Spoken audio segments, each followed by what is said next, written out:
Hi, I'm Bianca, and I'm a level 1 chef. I'm Julie. I'm a level 2 chef. Hi, I'm Palak. I'm a chef at the Institute of Culinary Education, and I've been a chef for 10 years. We are going to be making fish and chips. My aunt, during the holidays, she's usually like the lead chef. This is her recipe for southern fried fish and chips. I used to live in Australia. Instead of McDonald's, we go to the fish and chip shop. So I'm excited to be able to make it. I could make a mean fish and chip. And my fish and chips would stand up to any pub landlord.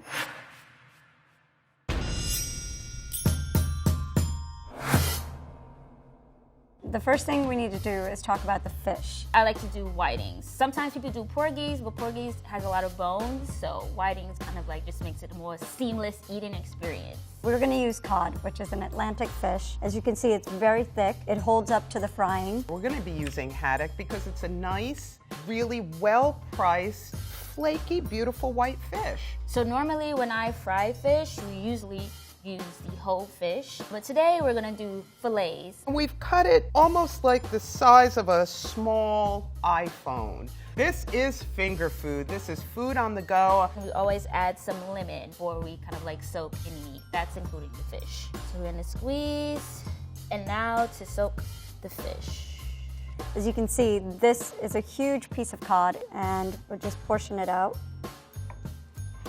We're ready to season it. The secret to really good fish and chips is the batter. It has to be light and crunchy and airy and delicious. Generally, I do a dry batter, and we're going to add cornmeal mix, some paprika, pepper, and salt.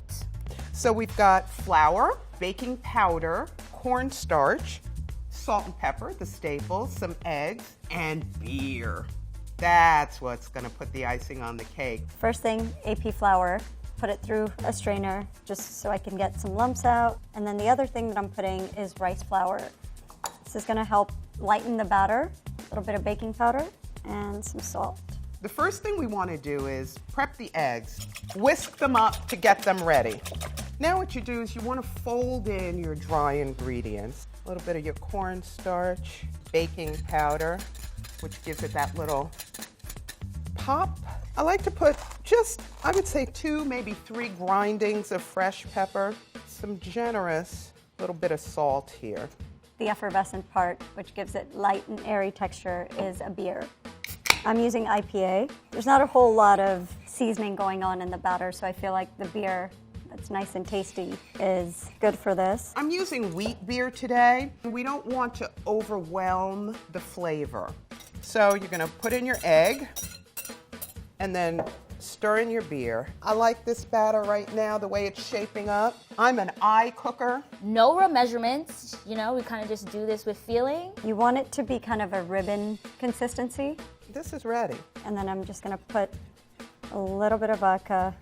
It's gonna help it get a little bit more fluffy when it hits the hot oil. So we use cornmeal instead of flour because cornmeal gives it like a better taste and a little kick. Like, I cannot tell you what exactly is in the cornmeal that does it, but it's magic. We mix until it kind of has like a bit of a coloring. You see kind of like the red. So now we're gonna add the dry batter into a bag. Okay, so I know you think we're done because we seasoned the cornmeal mix, right? You're wrong. Now it's time to season the fish, okay? So the fish has been soaking for like a few minutes. I'm gonna dry it off a bit so the seasoning can stick to the fish. So we wanna add a generous amount of both salt and pepper. What the salt does is it takes the moisture out of the fish so that when we drop it into the batter, it's gonna get nice and crispy and not watery. We're gonna give it a little dredge in the flour. This is just AP flour. I like to use cornstarch. My thoroughly unscientific self says that it helps the batter adhere more, and it's also a little lighter. I'm gonna zhuzh up the cornstarch a little by putting more salt and a little pepper. We're going to dip the fish into the batter. And this is the best part, right? You're making a dance, right? This is the best part. So let's take this nice piece of fish here, dredge it up, shake off the excess, then dip your fish in. Hang it upside down. Make sure you get that excess batter off. And then drop that baby in the deep fryer. Here we go. Oh, you see the sound, the sizzle? We're on to a great start, guys. You want the fish to go about golden brown, anywhere from 5 to 8 minutes. If you have an extra large piece, you want to go about 8 minutes. When they're in there, about halfway through, flip them over. So you see how it's kind of looking all brown and golden? So we'll flip. Oh, shit. Hold up. Oh, no. Well, you know what? So now we have little fish nuggets, okay? And that's good, too. It may not look good, but it's going to taste good, all right? And that's what matters here. Because what? Flavor is love. Oh, my friends, look at this. It's yum. Isn't this pretty? The reason it's so nice and puffy, remember, if you do this and you forget the baking powder, you're sunk. Been about 6.5 minutes. That's the golden brown color we're looking for. I'm just gonna take it out. And put them into the paper towel. Right when it comes out of the oil, I wanna hit it with some salt, just to give it an extra layer of seasoning. Eh, voila! We have the fish half of fish and chips. Now for the most important part of the dish. That's the chips. Not to be mistaken with fries, because fries and chips are not the same. Repeat after me, not the same. So we have Yukon Gold potatoes. They're gonna give us a nice, great crunch. We're gonna use a Idaho potato. This is perfect for the type of chip that we're making because it's gonna go through 3 different processes. So when I make fish and chips, I like to make chips like chips. So we are going to use one of my favorite tools, which is a mandolin. And now all you do is take it down. So we're gonna peel these and then we're gonna soak them in water so that we can kind of clean up all the starch before blanching them. So I like to take as much skin off as possible, but at the same time, I hear that like all the nutrients is in the skin. The skin has a lot of fiber and roughage. And also, I find that it kind of holds the chip together in the frying process. So we have our potatoes and now we're gonna cut them into slices. And these are gonna just be cut by hand. Again, it's pub food. You know, it doesn't really have to be fancy. You don't really need to get too crazy with it. Because again, it's really all about the flavor, you know? Cut down the middle, chips. Papas fritas. The potatoes are done. And I like to pre-season my fries. Excuse me, I like to pre-season my chips before I add them to the oil. Pepper, salt. And then I'm just gonna sprinkle with some salt and mix it all up. So now my chips are ready to be fried. For step 1, we are gonna blanch the chips in water that's lightly salted. It's been about 15 minutes and we're ready to take the chips out of the water. This is a very delicate process. You don't want to rush it.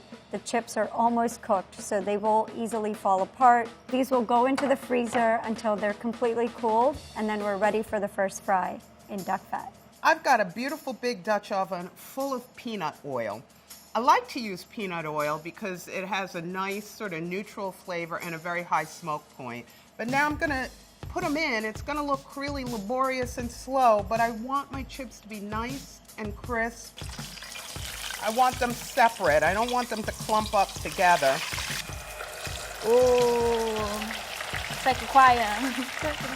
The chips have been in the freezer. They're nice and cold, and we're ready for the first fry. We're gonna drop these in slowly. The first fry is to just get it to cook and get a little crispy outside. We're not looking for color, and we're looking for a really, really fluffy middle and a really crispy exterior. They're out of the fryer. It's time to pop them in the freezer for about 30 to 45 minutes. There's nothing like playing around with dangerously hot oil.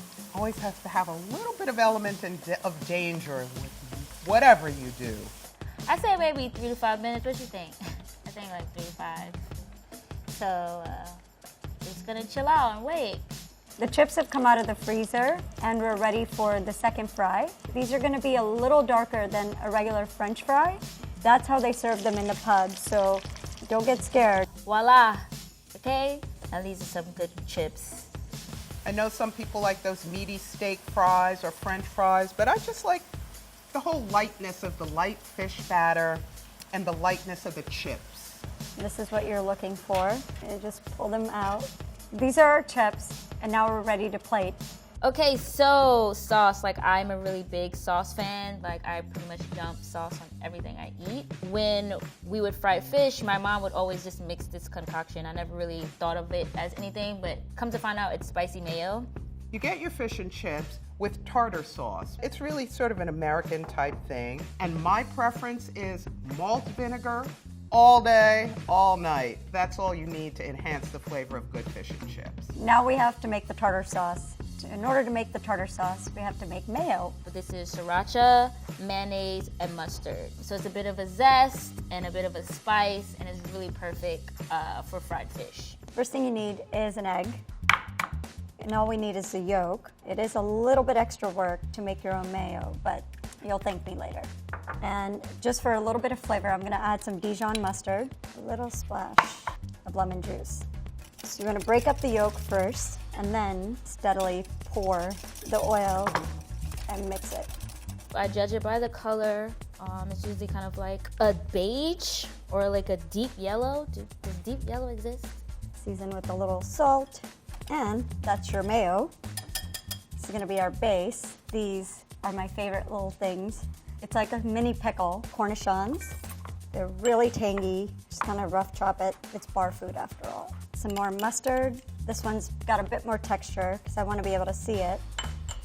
And some champagne vinegar. And for the sauce, I love using fresh herbs. So what I have here is parsley, some dill, and tarragon, but I like a little pop of green. So just chop some of that up. But it's perfect. It's spicy, it's tangy, this is perfect. This is my sauce for my fish and chips. And last thing, freshly ground black pepper. And that's our tartar sauce. Now we're gonna make the only thing that's allowed to be next to this dish, and that's mushy peas. I have some green peas, and I put them in boiling water. So we're gonna cook these for a few minutes, and then we're gonna shock them in cold water. By shocking them in cold water, you kind of retain the vivid green color, and that's what we want. So I'm gonna remove the peas now and dunk them in the iced bath. While my peas are cooling, I'm gonna make a little saute of green onions and some mint. Two classic things that go with this pea dish. Peas and mint are such a cool combo. And have some fresh mint here. I like a lot of mint, just my personal preference. Kind of brightens up the dish. Once these are sauteed, shake out the peas. We don't want them to look like peas that came out of a can. Once all the liquid is gone, turn the heat off, transfer them into a bowl, and for a little extra decadent, gonna put some butter in. Time for some exercise. I like mushing them because it gives out the creaminess. When you do mush it, as you can see, it's kind of getting nice and creamy from mashing some of the peas, and then some of them are half. Nice little mixture of texture. And that's our mushy peas. Okay, so we've made it to the end. We have our fish, our chips, and sauce. Let's kind of like make it kind of cute, you know? It's all about the aesthetic sometimes.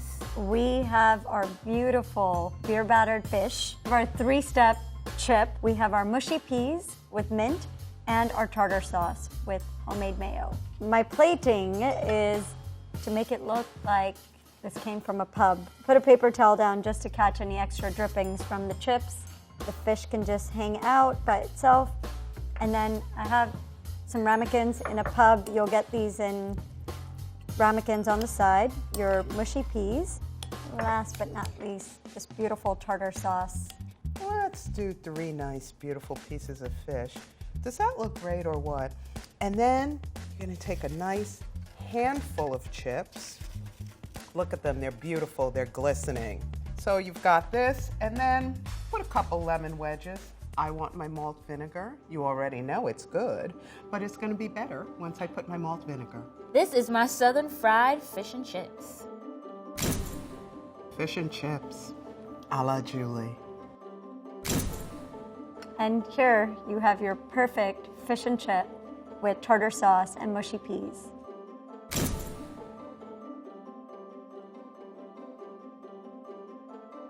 Okay guys, so here we are. Crunchy and creamy. Malt vinegar all day. It's great. First of all, who's the man? I'm the man. Okay, the woman. All right. Wow. I'm a chef. Level 1? Who? Like what? It's flaky, it's almost creamy, and yeah, I love my cooking. So what? There's beautiful crystals of salt that we put right when the chips came out of the fryer. That crunch is everything. If I'm really gonna be honest, I need an IPA. I should have saved some when I was doing the batter.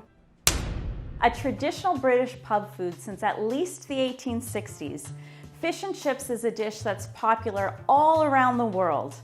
Let's see how our three chefs tackled this fried favorite. Bianca made a delicious southern rendition of fish and chips using whiting fillets. Whiting are smaller fish related to cod that are usually sold whole or as fillets. It's a good size for Bianca's pan frying method. So now we have little fish nuggets, okay? And that's good too. Julie used haddock that she cut into pieces. Almost like the size of a small iPhone. Like the whiting Bianca used, haddock is a lean saltwater fish, but it can grow to be much larger than whiting. It works well for the deep frying method Julie used. Palak used traditional codfish, also a lean white saltwater fish. Cod is large and sturdy enough to stand up to the cutting and shape that Palak used. I mean, you can actually get in a fight with this and you'd be okay.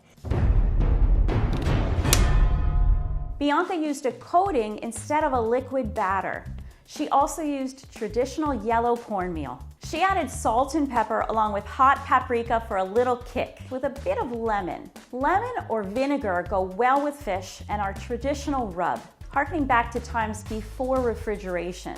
Acid tends to act as a preservative because it has a low pH and disrupts the metabolism of pathogenic microorganisms. It also simply tastes good. Julie's batter included wheat flour and cornstarch. Cornstarch has no gluten, so it won't get chewy. It also increases crispiness because cornstarch has a larger particle size and lower absorption rate relative to wheat flour.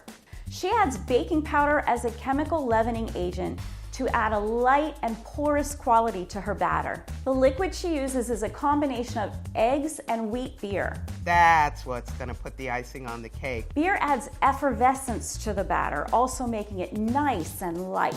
Palak used a combination of wheat and rice flour with vodka and beer as her liquids. It's my favorite beer and it smells really good. Vodka is mostly alcohol, so while it's a clear liquid, it doesn't hydrate the gluten proteins in the wheat like water does, ensuring that there's minimal or no gluten formed, making hers a very tender batter. The baking powder also creates carbon dioxide, adding to the light quality of her batter.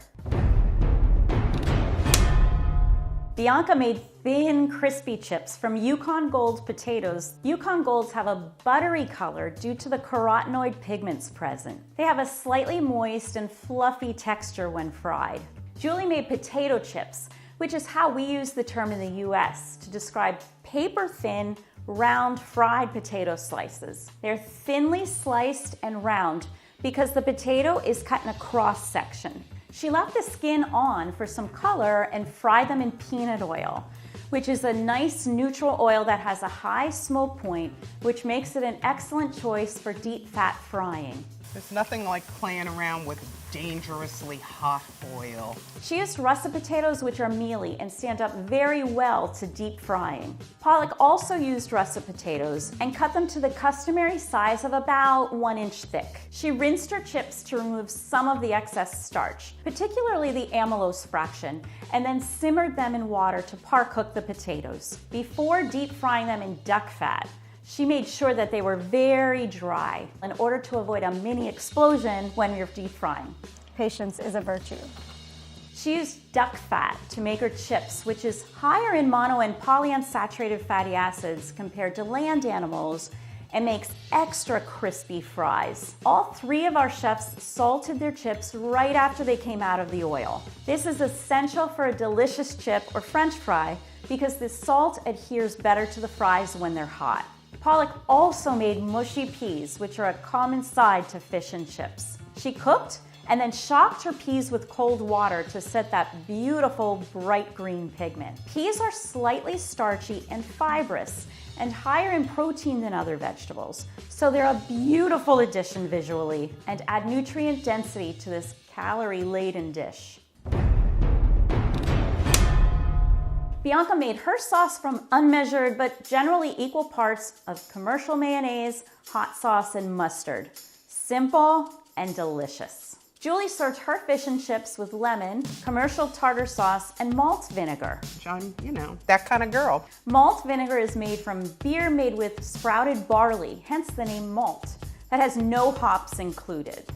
It's slightly darker in color as compared to white vinegar. Palak made her own tartar sauce by making her own mayonnaise base. Mayonnaise is a permanent oil in water emulsion that should be at least 65% oil.